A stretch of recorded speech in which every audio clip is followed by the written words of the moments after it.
ನಮಸ್ಕಾರ ಬಂಧುಗಳೇ. ಕರ್ನಾಟಕ ಸರ್ಕಾರ ಮತ್ತು ಸಂಬಂಧಪಟ್ಟ ಇಲಾಖೆಯಲ್ಲಿ ನನ್ನೊಂದು ಮನವಿ ಮತ್ತು ತುಂಬ ಕಳಕಳಿಯಾದ ವಿನಂತಿ ಏನಪ್ಪ ಅಂದರೆ, ನಾವು ಉಪ್ಪಾರ ಜನಾಂಗಕ್ಕೆ ಸೇರಿದ ಜನಗಳು. ಏನಪ್ಪ ಅಂದರೆ, ಉಪ್ಪಾರ ಸಮುದಾಯ ಇಲ್ಲಿ ಸರಿಸುಮಾರು ಉಪ್ಪಾರ ಸಮುದಾಯದ 110ರಿಂದ 120 ಮನೆಗಳಿದೆ. ಅದರಲ್ಲಿ ಸಮುದಾಯ ಸೇವಾ ಸಮಿತಿಯು ಸರಿಸುಮಾರು 10 ಮನೆಗಳ ನಮ್ಮ ತಾಯಿ ಸಮುದಾಯಗಳನ್ನು ಸಮಾಜ ಸೇವಾ ಸಮಿತಿಯನ್ನು ಬಹಿಷ್ಕರಿಸಿರುತ್ತೆ. ಯಾವ ರೀತಿ ಬಹಿಷ್ಕರಿಸಿದೆ? ಇವರುಗಳನ್ನು ಯಾವುದೋ ಒಂದು ಕೆಲಸಕ್ಕೆ ಕರೆಯದ ರೀತಿಯಲ್ಲಿ ಬಹಿಷ್ಕಾರ ಮಾಡಿದೆ. ಜೊತೆಗೆ ನಮ್ಮಲ್ಲಿ ಯಾವುದೇ ಸಾವುಗಳ ಯಾವುದು ಬರದಗಿದ್ದ ರೀತಿಯಲ್ಲಿ ತಡೆಗಟ್ಟಿದೆ. ಒಂದು ವೇಳೆ ಅವರು ಯಾರೇ ನಮ್ಮ ಹತ್ರ ಮಾತಾಡಿದರೆ ಅವರಿಗೆ ದಂಡವನ್ನು ಕೂಡ ವಿಧಿಸಿದೆ. ಮತ್ತು ನಾವು ನಮ್ಮ ಮನೆಯ ಪಕ್ಕದಲ್ಲಿ ಒಂದು ರೋಡ್ ಉಂಟು. ಆ ರೋಡಿಗೆ ಯಾವುದೋ ಗಾಡಿಗಳು ಬರದಗಿದ್ದ ರೀತಿಯಲ್ಲಿ ಅಡ್ಡವಾಗಿ ಬೇಲಿಯನ್ನು ಹಾಕಿರುತ್ತೆ. ಮತ್ತು ನನ್ನ ಮಾವ ಅವರ ಮನೆಗೆ ಕೂಡ ಒಂದು ಅವರ ಮಗ ಒಬ್ಬ ಆಟೋ ಓಡಿಸ್ಕೊಂಡು ಜೀವನ ಮಾಡ್ತಿದ್ದವನು. ಎಲ್ಲ ಕೂಡ ಏನು ದೊಡ್ಡ ಶ್ರೀಮಂತರು, ಎಲ್ಲ ಬಡಪಾಯಿಗಳು. ಅಲ್ಲಿರುವ ನಮ್ಮ ಜನವೇ ಬಡಪಾಯಿಗಳು. ಅವರು ಅದನ್ನು ಮಾಡಬಾರ್ದಂತ ಈ ಸಮುದಾಯದ ಕೆಲವು ಸದಸ್ಯರುಗಳು ಸೇರಿ ಅಲ್ಲಿ ಬೇಲಿಯನ್ನು ಹಾಕಿ ಅಲ್ಲಿ ಏನೋ ಒಂದು ದೇವ್ರು ಕೂಡ, ಆ ದೇವ್ರ ಬಗ್ಗೆ ಏನು ಹೇಳಲ್ಲ, ಹಾಕಿ ಅಲ್ಲಿ ಇದು ಆರ್ಥಿಕ ಮುಗ್ಗಟ್ಟನ್ನು ಹೇರಿರುತ್ತಾರೆ. ಅದು ಅಲ್ಲದೆ ಮೊನ್ನೆ ನನ್ನ ಜಮೀನು, ನಮ್ಮ ಈ ಉಪ್ಪಾರ ಸಮುದಾಯ ಸೇವಾ ಸಮಿತಿಯ ಜಮೀನು ಮತ್ತು ಅದರ ಪಕ್ಕದಲ್ಲೇ ನನ್ನ ಒಂದು ಜಮೀನಿದೆ. ಬಟ್ ಇವರು ಏನು ಹೇಳ್ತಾ ಇದ್ದಾರೆ ಅಂದರೆ, ನಮ್ಮ ಜಮೀನು ಕೂಡ ತಮ್ಮದೇ ಸೇವಾ ಸಮಿತಿ ಸೇರಿದ್ದು ಅಂತೂ ಸುಮ್ಮನೆ. ಅದು ಇವಾಗಲ್ಲ, ಮೊದಲೇ ಹೇಳಬೇಕಿತ್ತು. ಅದು ನನ್ನ ಅಪ್ಪ ಸರಿಸುಮಾರು 40-50 ವರ್ಷಗಳಿಂದ ಮಾಡಿಕೊಂಡಿರುವಂಥ ಜಮೀನು. ಅದು ಅಲ್ಲಿ ಕೂಡ ನನ್ನ ಒಂದು ದೇವಸ್ಥಾನ ಇದೆ, ಜೈನ ದೇವರ ದೇವಸ್ಥಾನ, ಚಾಮರಾದೇವಿ ದೇವಸ್ಥಾನ ಕೂಡ ಇದೆ. ಅಲ್ಲಿ ಅನೇಕ ವರ್ಷಗಳಿಂದ ಬೆಳೆಗಳನ್ನು ಬೆಳ್ಕೊಳ್ತಾ ಬಂದಿರ್ತೀವಿ. ಅದಲ್ಲದೆ ನಮ್ಮ ತಂದೆಯವರ ಸಮಾಧಿ ಕೂಡ ಅಲ್ಲೇ ಇದೆ. ಅಲ್ಲಿರೋ ಇತರೆ ಜನಾಂಗದವರು ಗೊತ್ತು ಈ ಜಮೀನು ಯಾರಿಗೆ ಸೇರಿದ್ದು. ನಾವು ಮನೆ ಮಾಡಿದ್ರೆ ಸರಿಸುಮಾರು 40-50 ವರ್ಷಗಳಿಂದ ನಮಗೆ ಇದೆ ನಮ್ಮ ಸಮಾಧಾನ. ಆದರೆ ಖಾತೆ ಇದೆ ಏನು ಅದು ಅರಣ್ಯ ಇಲಾಖೆ ಅತಿಕ್ರಮಣಗೊಂಡ ಜಮೀನು. ಅರಣ್ಯ ಇಲಾಖೆಯಲ್ಲಿ ಏನು ದೊಡ್ಡ ಕಾಡಲ್ಲ. ಅನೇಕ ವರ್ಷಗಳಿಂದ ನಾವು ಅದಕ್ಕೆ ಸ್ವಾಧೀನ ಪಟ್ಕೊಂಡು ಜಮೀನು. ನಮ್ಮ ಜಮೀನು ಅತಿಕ್ರಮಣವೇ. ಆ ಸಮಾಜ ಕಟ್ತಿರುವಂಥ ಅಕ್ಕಪಕ್ಕದಲ್ಲಿರುವ ದೇವಸ್ಥಾನ ಇದೆ, ನಿರ್ಮಾಣ, ಅದು ಕೂಡ ಅತಿಕ್ರಮಣ ಜಮೀನೇ.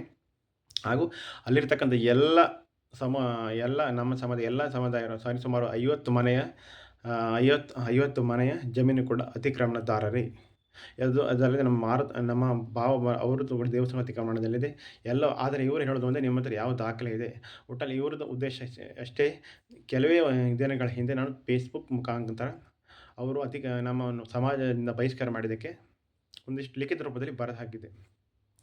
ಅದೇ ದಿವಸವನ್ನಾಗಿ ಇಟ್ಟುಕೊಂಡು ಇವತ್ತು ನಮ್ಮ ಜಮೀನು ಎಲ್ಲ ತಮ್ಮ ಒಂದು ಜನಸಂಖ್ಯೆ ಜಾಸ್ತಿ ಇರೋದ್ರಿಂದ ಟೋಟಲ್ ಆಗಿ ಅದಕ್ಕೆ ನಮ್ಮ ಮಧ್ಯೆ ಬೇಲಿಯನ್ನು ಕಡಿದು ಅದನ್ನು ಧ್ವಂಸಗೊಳಿಸಿ ಅವರೇ ತಂತಿ ಮುಖಾಂತರ ಬೇಲಿ ಮಾಡಿರುತ್ತಾರೆ. ಮಾಡಿ ಇದು ಕೂಡ ತಮ್ಮದೇ ಅಂತ ಹೇಳಿ ಸುಮ್ಮನೆ ಒಂದು ಕ್ಷಣ ಕಷ್ಟವನ್ನು ಕೊಟ್ಟಿರ್ತಾರೆ. ಅದು ಸುಮ್ಮನೆ ಬಂದಿಲ್ಲ. ಬೇಲಿ ಮಾಡುವಾಗ ಕೈಯಲ್ಲಿ ಲಾಂಗು, ಮಚ್ಚು ಮತ್ತು ದೊಡ್ಡ ದೊಡ್ಡ ಗೂಟಗಳು ಹಿಡಿದುಕೊಂಡು ದಬ್ಬಾಳಿಕೆ ಮುಖಾಂತರ ಬೇಲಿಕೆ ಮಾಡಿಕೊಂಡು ಹೋಗಿರುತ್ತಾರೆ. ಅದು ದುರದೃಷ್ಟಕರ ಏನಂದರೆ, ಶಬರಿಮಲೆ ಮಾಲೆ ಹಾಕಿರುವಂಥ ವ್ಯಕ್ತಿಗಳು ಕೂಡ ಅಲ್ಲಿ ಬಂದಿದ್ದು ಇದು ನೋಡಿ, ನಮ್ಮ ಸಮಾಜ ಸಂಸ್ಕೃತಿ ಎಲ್ಲಿ ಹೋಗ್ತಾ ಇದೆ.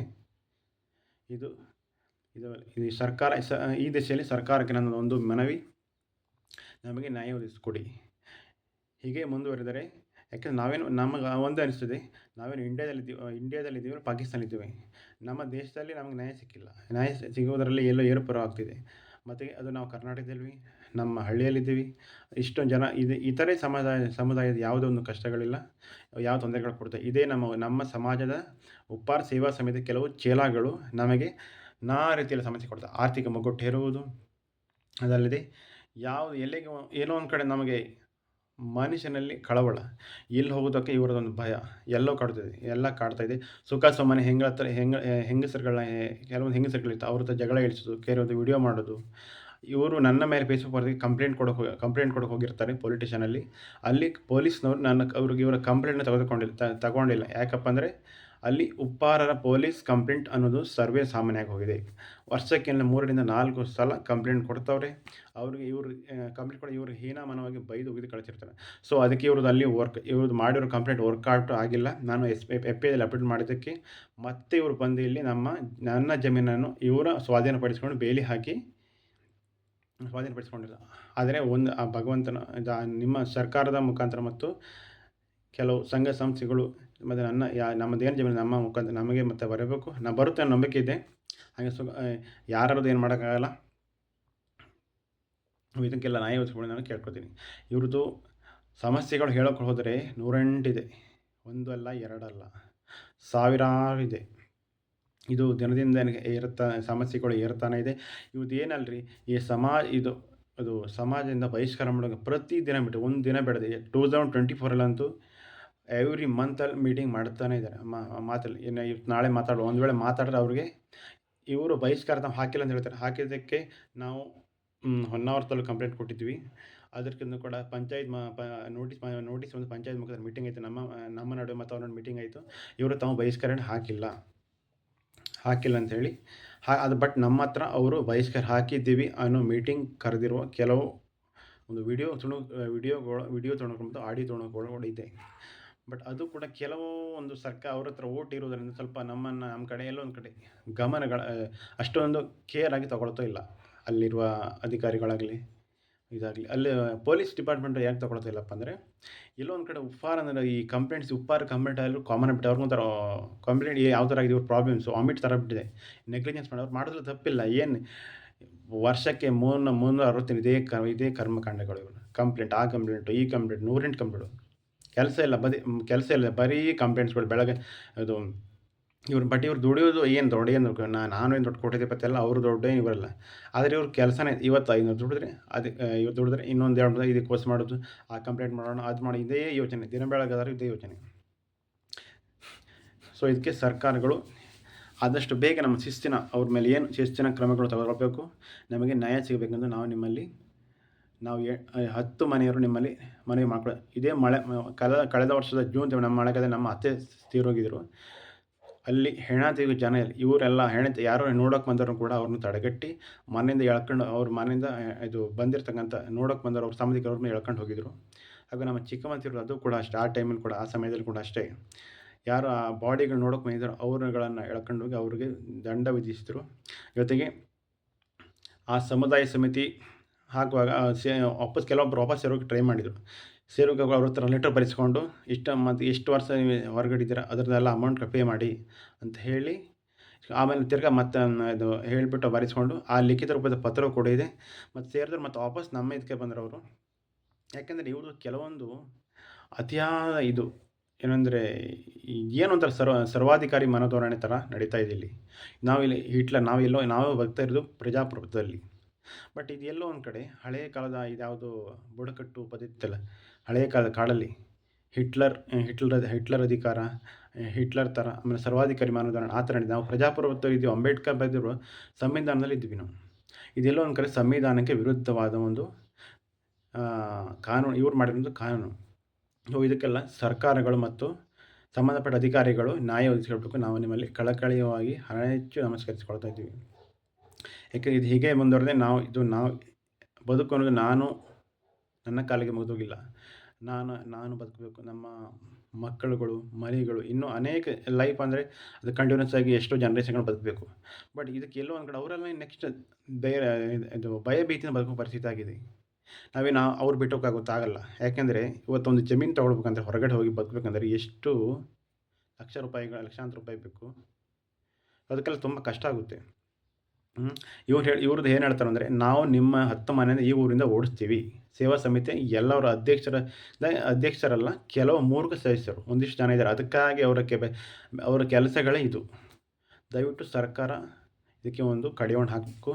ನಾವು ನಿಮ್ಮಲ್ಲಿ ಇದರಲ್ಲಿ ನಮ್ಮ ಒಂದು ಉತ್ತರ ಕನ್ನಡ ಜಿಲ್ಲೆಯ ಉಸ್ತುವಾರಿ ಸಚಿವರು ಮಂಕಾಳ ವೈದ್ಯವರಿಗೂ ಮತ್ತು ಇವಾಗ ಅವರು ಉಸ್ತುವಾರಿ ಸಚಿವರು ಮತ್ತು ಒಳನಾಡಿ ಜಲ ಸಾರಿಗೆ ಸಚಿವರು ಕೂಡ ಹೌದು. ಹಾಗೂ ಮಾಜಿ MLA ಅಂತ ಸುನೀಲ್ ನಾಯ್ಕ್ ಅವರಿಗೂ ಹಾಗೂ ಜಿಲ್ಲಾಧಿಕಾರಿ ಲಕ್ಷ್ಮೀ ಪ್ರಿಯಾ ಅವರಿಗೂ ಹಾಗೂ ತಹಶೀಲ್ದಾರರಿಗೂ ಸಂಬಂಧಪಟ್ಟ ಇಲಾಖೆಯವರಿಗೆ ಮನವಿ ಮಾಡಿಕೊಳ್ತೀನಿ. ದಯವಿಟ್ಟು ನಮಗೆ ಆದಷ್ಟು ಬೇಗ ಇದಕ್ಕೆ ನ್ಯಾಯವನ್ನು ಒದಗಿಸಿ ನಮ್ಮ ಜಮೀನವರು ಸುಖಾಸುಮ್ಮನೆ ನಮ್ಮ ಜಮೀನಿಗೆಲ್ಲ ಬೇಲಿ ಹಾಕಿದರೆ ಹಾಗೂ ನಮ್ಮ ಜೈನ ಪಾಳು ಬಿದ್ದೊಂದು ಜೈನ ದೇವರ ಗುಡಿ ಅದು ಕೂಡ ಬೇಲಿಯನ್ನು ಹಾಕಿರುತ್ತಾರೆ. ನಾವು ಕಟ್ಟಬೇಕು, ಇನ್ನೇನು ಕಟ್ಟಬೇಕು ಅದಕ್ಕೆ ಅದಕ್ಕೆ ಬೇಕಾಗಿರ್ತದೆ ಜಲ್ಲಿಗಳನ್ನು, ಕಲ್ಲುಗಳನ್ನ, ಕಬ್ಬಿಣ ಇದೆಲ್ಲ ತಂದು ಹಾಕಿ ಅದನ್ನೆಲ್ಲ ನಾವು ಚಿಕ್ಕ ಒಂದು ದೇವಗುಡಿ ಕಟ್ಟಬಾರ್ದಂತ ಇವರು ನಿರ್ಬಂಧ ಹೇರಿದ್ದಾರೆ. ನಾವು ಅದೆಲ್ಲೂ ಬರಬಾರ್ದು. ಮತ್ತು ರೋಡ್ಗೆಲ್ಲ ಇಡೀ ರೋಡ್ಗೆ ಅವರು ಬೇಲಿಗಳನ್ನ ಹಾಕಿರುತ್ತಾರೆ. ಸೊ ಇದೆಲ್ಲ ವಿಮುಕ್ತಿ ಸಿಗಬೇಕು ಸರ್ಕಾರದ ಮುಖಾಂತರ ಸಂಬಂಧಪಟ್ಟ ಇಲಾಖೆಯ ಮುಖಾಂತರ ಹಾಗೂ ಕೆಲವು ಹಿಂದೂಪರ ಸಂಘಟನೆ ಮುಖಾಂತರ ದಲಿತ ಸಂಘಟನೆ ಮುಖಾಂತರ ನ್ಯಾಯ ಸಿಗಬೇಕೆಂದು ನಾನು ಕಳಕಳಿಗೆ ವಿನಂತಿ ಮಾಡ್ಕೊಳ್ತೀನಿ. ಆ ಬ್ರಹ್ಮಲಿಂಗೇಶ್ವರ ಮಹಿಮೆಯಿಂದ ಹಾಗೂ ಎಲ್ಲವೂ ನಮಗೆ ನ್ಯಾಯ ಸಿಗುತ್ತೆ ಅನ್ನೋ ದೃಢವಾದ ನಂಬಿಕೆ ಇದೆ. ಹಾಗೂ ಜನಗಳು ಮತ್ತು ಕರ್ನಾಟಕ ಸರ್ಕಾರದ ಮೇಲೆ ನಂಬಿಕೆ ಇಟ್ಟು ಹೇಳ್ತಾಯಿದ್ವಿ. ದಯವಿಟ್ಟು ಆದಷ್ಟು ಬೇಗ ನಮಗೆ ನ್ಯಾಯ ಒದಗಿಸಬೇಕೆಂದು ಈ ಮುಖಾಂತರ ನಮ್ಮಲ್ಲಿ ವಿನಂತಿಯನ್ನು ಮಾಡ್ಕೊಳ್ತಾ ಇದ್ದೀವಿ. ಇದೇ ಅದು ಅಲ್ಲದೆ ಇವರಿಂದ ಕೆಲವು ನಾವು ಒಂದು ಜೀವನ ಮಾಡೋ ಅಂಗಡಿಗೆ ಹೋಗ್ಬೇಕು ಅಲ್ಲಿರೋ ಹೆಂಗಸರು ನಾನು ಕೆಲಸ ಮಾಡೋದು ಬೆಂಗಳೂರಲ್ಲಿ. ಅಲ್ಲಿರೋರಿಗೆ ತುಂಬ ತುಂಬ ತುಂಬ ತುಂಬ ಟಾರ್ಚರ್ ಕೊಡ್ತಾಯಿದ್ದಾರೆ. ಅಲ್ಲಿ ನಮ್ಮ ಮಾವನ ಮಗ ಆಟೋಗೆ ಅವನು ಕೂಡ ಸುಮ್ಮನೆ ಫಿಟ್ಟಿಂಗ್ ಇಡೋದು ಬೇರೆಯವ್ರಿಗೆಲ್ಲ. ಅವನು ಆಟೋಗೆ ಹೋಗಬೇಡಿ. ಏನೋ ಈ ಸಿಕ್ಕಾಪಟ್ಟೆ ಎಡವಿಲ್ಲದ ಕಷ್ಟಗಳು. ಈ ಥರ ಆದರೆ ಮನುಷ್ಯ ಬದುಕೋದು ಹೇಗೆ? ನಾನು ಬೆಂಗಳೂರಲ್ಲಿ ಕೆಲಸ ಮಾಡ್ತಿದ್ದೀನಿ. ಇದು ಮನಸ್ಸು ಬರ್ತಾಯಿದ್ದೀನಿ. ಯಾವುದು ಈ ಥರದ ಒಂದು ಇಲ್ಲಿ ಗೊತ್ತೆ ಬೆಂಗಳೂರಲ್ಲಿ ರೌಡಿಸಮ್ ಎಲ್ಲ ನಡೆಯುತ್ತೆ. ನಡೆಯುತ್ತೆ, ಅದು ಎಲ್ಲಿ ನಡೆದು ನಾನು ನೋಡಿಲ್ಲ, ನಡೆಯುತ್ತೆ. ಈ ಥರ ಒಂದು ಹೀನ ಕೆಲಸಗಳು, ಚೀಪ ಕೆಲಸಗಳು ನಡೆಯಲ್ಲ. ಇದು ಇಷ್ಟೊಂದು ಹಳ್ಳಿಯಲ್ಲಿ ಈ ಥರ ಒಂದು ನಡೆಯುತ್ತಾ ಅಂದರೆ ತುಂಬ ವಿಷಾದನೀಯ. ಇಂಥ ಒಂದು ಸಿಟಿ ಬೆಂಗಳೂರು ನಿಮಿಷಕ್ಕೊಂದು ರೌಡಿಸಮ್ ನಡೆಯುತ್ತೆ ಎಲ್ಲರೋ ಒಂದು ಭಾಗದಲ್ಲಿ.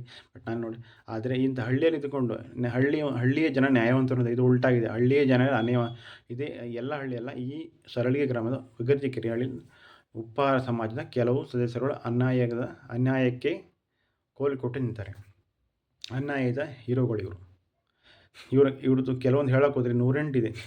ಅಲ್ಲಿ ಬಾವಿ ನೀರು ತರಕ್ಕೆ ಹೋಗಲಿ, ಅಲ್ಲಿ ಏನೋ ಒಂದು ಕುಮ್ಮಕ್ಕೆ ಹೇಳುವುದು, ಸುಮ್ಮನೆ ನಮ್ಮ ಅಮ್ಮನ ಹತ್ರ ಜಗಳ ತೆಗೆಯೋದು, ಅವ್ರ ಮೇಲೆ ಕಂಪ್ಲೇಂಟ್ಸ್ ಕೊಡೋಣ, ಏನೇನೋ ವಿಡಿಯೋಗಳು ಮಾಡೋದು, 108 ಪ್ರಾಬ್ಲಮ್ಸ್ಗಳನ್ನ ಕ್ರಿಯೇಟ್ ಮಾಡ್ತಾಯಿದ್ದಾರೆ. ಅದು ಒಂದು ಸರಿ ಅವರಿಗೂ ಸಮಾಜದವರು, ಸೇವಾ ಸಮಿತಿಯವರು ದೇವಸ್ಥಾನ ಕಟ್ತಾಯಿದ್ರು. ಒಳ್ಳೆಯದು, ಆಗಬೇಕು. ಅದು ಇವತ್ತಿನ ದೇವಸ್ಥಾನ ಅಲ್ಲ. ಸುಮಾರು ಅವರು ದೇವಸ್ಥಾನ ಕಟ್ಟೋಕೆ ಸ್ಟಾರ್ಟ್ ಮಾಡಿ 50 ವರ್ಷಗಳ ಮೇಲಾಯಿತು. ನಮ್ಮ ಅಪ್ಪನ ಕಾಲದಲ್ಲಿ, ನಮ್ಮ ಅಪ್ಪ ಇವಾಗೆಲ್ಲ ಡೆತ್ ಆಗೋರೆ, ಅಪ್ಪನ ಕಾಲದಲ್ಲಿ ದೇವಸ್ಥಾನ ಕಟ್ಟೋಕೆ ಸ್ಟಾರ್ಟ್ ಮಾಡಿದವರು. ಒಂದು ದೇವಸ್ಥಾನ ಕಟ್ಟಿದ್ರು, ಅದು ಏನೋ ಸಮಾಜ ಒಳಗಡೆ ಜಗಳ ಆಯಿತು, ಅದನ್ನು ಮುರಿದು ಹಾಕಿದ್ರು. ಒಂದಿಷ್ಟು ವರ್ಷಗಳ ಹಿಂದೆ ಇತ್ತು. ನಮ್ಮ ಅಪ್ಪ 2008 ಡೆತ್ ಆದರು. ಆವತ್ತೇ ಗಲಾಟೆ ಸ್ಟಾರ್ಟ್ ಆಯಿತು. ಗಲಾಟೆ ಏನೋ ಸ್ಟಾರ್ಟ್ ಆಗಿ ಆಗಿ ಅದು ಮುರಿದು ಮತ್ತೊಂದು ಇನ್ನೊಂದು ದೇವಸ್ಥಾನ ಕಟ್ಟು. ಆ ದೇವಸ್ಥಾನ ಕಟ್ಟರು, ಹಾಗೆ ಇಟ್ಟು ಅದನ್ನು ಏನೋ ಅರ್ಧಕ್ಕೆ ನಿಂತೋಯ್ತು. ಇವಾಗ ಆದರೂ ಬಿಟ್ಟರು ಮತ್ತೊಂದು ದೇವಸ್ಥಾನ ಕಟ್ಟೋ ಸ್ಟಾರ್ಟ್ ಮಾಡಿ. ಇವಾಗ ಆ ಮೀಟಿಂಗಲ್ಲಿ ಏನು ಹೇಳ್ತಾರೆ ಅಂದರೆ, ನಾವು ಯಾಕೆ ಈ ಥರ ಬಹಿಷ್ಕಾರ ದೇವಸ್ಥಾನಗಳನ್ನು ಕಟ್ತಾಯಿದ್ದೀವಿ, ಏನು ಕಟ್ತಾಯಿದ್ದೀವಿ, ಇವ್ರನ್ನ ಬಹಿಷ್ಕಾರ ಮಾಡಿದ್ರೆ ಮಾತ್ರ ದೇವಸ್ಥಾನ ಕಟ್ಟೋಕೆ ಸಾಧ್ಯ ಅಂತಾರೆ. ಇನ್ನೂ ಆ ದೇವಸ್ಥಾನ ಇವ್ರ ದೇವಸ್ಥಾನಗಳನ್ನು ಕಟ್ತಿಲ್ಲ, ನಮ್ಮ ದೇವ್ರ ಗುಡಿಯನ್ನು ಕಟ್ಟೋಕೆ ಬಿಡ್ತಿಲ್ಲ. ಅದಕ್ಕೆಲ್ಲ ಸಂಪೂರ್ಣ ಬೇಲಿಯನ್ನು ಹಾಕಿದ್ದಾರೆ. ಸೊ ಒಂದೇ ಮಾತಾಡಬೇಕಂದ್ರೆ ದಿನದಿಂದ ದೇವ್ರದ್ದು ಎಲ್ಲ ಅಟ್ಟಹಾಸಗಳು ಇರ್ತಾಯಿದೆ. ಇವ್ರಿಗೇನಿದೆ, ಒಂದು ಲೋಕಜ್ಞಾನ ಇಲ್ಲ. ಅದೇ ಆ ಗ್ರಾಮದಲ್ಲೇ ಇದ್ದುಕೊಂಡು ಇಷ್ಟೇ ಸಮಾಜ ಒಳಗೆ ಇದು ಒಂದೇ ಬಿಟ್ಟರೆ ಇದರ ಆಚೆ ಕಡೆ ನಾಲೆಜ್ ಇಲ್ಲ. ಬರೀ ಬೆಳಗ್ಗೆ ಜಗಳ. ಇವರೇನೋ ತಾವೇ ದೊಡ್ಡ ರೌಡಿ ಅನ್ನೋ ಒಂದು ಅಟ್ಟಹಾಸವನ್ನು ಮಾಡ್ತಾರೆ. ಸರ್ಕಾರಗಳು ಮತ್ತು ಸಂಬಂಧಪಟ್ಟ ಅಧಿಕಾರಿಗಳು ಆದಷ್ಟು ಬೇಗ ನಮಗೆ ನ್ಯಾಯ ಒದಗಿಸಬೇಕು. ನಮಗೆ ಎಷ್ಟು ಇದಾಗ್ತಿದೆ. ನಮ್ಮ ಅಮ್ಮ ಮನೆ ಇನ್ನಷ್ಟು ಫೋನ್ ಮಾಡಿ ಹೇಳ್ತಾಯಿದ್ರು, ನನ್ನ ಒಂದು ಜಮೀನು ಇಷ್ಟು ವರ್ಷಗಳು ಜಮೀನು ವಾಸ ಮಾಡ್ತಿರೋ ಜಮೀನು ಇಷ್ಟು 50 ವರ್ಷ 40 ವರ್ಷ ಮೇಲಾಯಿತು. ಆದರೆ ಈ ಥರ ಮಾಡಿದ್ದಾರೆ. ಒಂದು ವೇಳೆ ಈ ಜಮೀನು ಅವರು ಏನು ಮಾಡಿಕೊಂಡ್ರೆ ತಾನು ಅಲ್ಲೇ ಸೂಸೈಡ್ ಮಾಡ್ಕೊತೀನಿ, ನೇಣಿಗೆ ಶರಣಾಗ್ತೀನಿ ಅಂತ ಹೇಳಿದ್ದಾರೆ. ನಾವು ಇದಕ್ಕೆ ಏನು ಮಾಡ್ಬೇಕು ಹೇಳಿ? ಅದರೊಳಗೆ ನಮ್ಮ ಒಂದಿಷ್ಟು ರಿಲೇಷನ್ಸ್ ಹಂಗೆ ಹೇಳ್ತಿದ್ದಾರೆ. ಇವ್ರು ಹಿಂಗೆ ಮಾಡಿಬಿಟ್ಟು ಇವ್ರ ಹೆಸರು ಸೇವಾ ಸಮಿತಿ ಹೆಸರುಗಳನ್ನ ಮತ್ತು ಸೇವಾ ಸಮಿತಿ ಹೆಸರುಗಳನ್ನು ಮತ್ತು ಅಲ್ಲಿರ್ತಕ್ಕಂಥ ಚೀಲಗಳನ್ನ ಹೆಸರನ್ನು ಬರೆದಿಟ್ಟು ನೇಣಿಗೆ ಶರಣಾಗ್ತೇವೆ ಅಂತ ಒಂದಿಷ್ಟು ಲೇಡೀಸ್ಗಳು ಹೇಳ್ತಿದ್ದಾರೆ. ನಮ್ಮ ಒಂದು ಸಂಬಂಧಿಕರುಗಳು. ದಯವಿಟ್ಟು ಸರ್ಕಾರ ಈ ನಿಟ್ಟಿನಲ್ಲಿ ಆದಷ್ಟು ಬೇಗ ನ್ಯಾಯವನ್ನು ಒದಗಿಸಿಕೊಡಬೇಕೆಂದು ಈ ಮೂಲಕ ಹೃದಯಪೂರ್ವಕವಾಗಿ ತುಂಬ ನೋವಿನಿಂದ ಮತ್ತು ನೊಂದ ಜೀವಿಗಳ ನೊಂದ ಕುಟುಂಬದ ಪರವಾಗಿ ನಾನು ಮನವಿಯನ್ನು ಮಾಡಿಕೊಳ್ತಾ ಇದ್ದೀನಿ. ಜೈ ಕರ್ನಾಟಕ ಮಾತೆ, ಜೈ ಬ್ರಹ್ಮಲಿಂಗೇಶ್ವರ.